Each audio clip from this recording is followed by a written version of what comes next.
L'affaire a fait le tour des médias.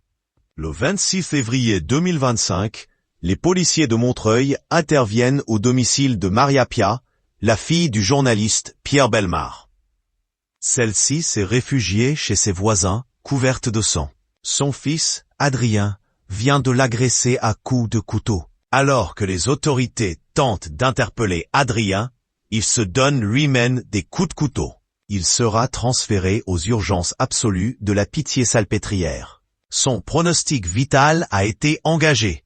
Depuis le début de cette affaire, les rumeurs fusent au sujet du petit-fils de Pierre Bellemare. Comme le relate Voici le 6 mars, Maria Pia s'est pour la première fois exprimée sur son agression dans les colonnes de Paris Match et dément les propos qui sont tenus à l'égard d'Adrien. On entend parfois que l'amour d'une mère pour ses enfants est inconditionnel. Après s'être fait poignarder par son fils, Maria Pia ne semble pas lui en vouloir. Quelques jours après son agression, elle s'est exprimée dans les colonnes de Paris Match. Elle clame haut et fort l'amour qu'elle porte à son fils et la réciprocité de celui-ci.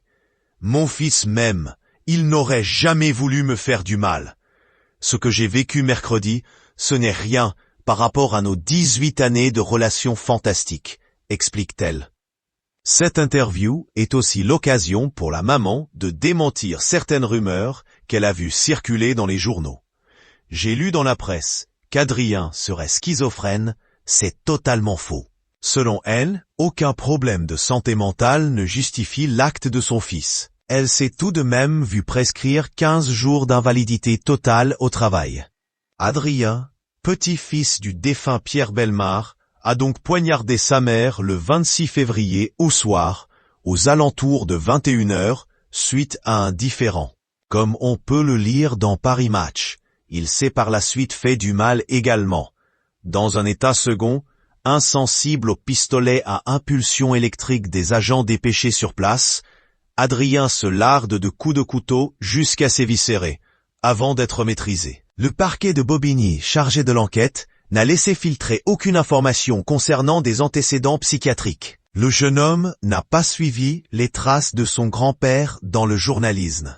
C'est plutôt dans le cinéma qu'il semblerait vouloir faire carrière. En 2019, il joue dans le film Sibylle, aux côtés de Virginie Efira et Adèle Exarchopoulos.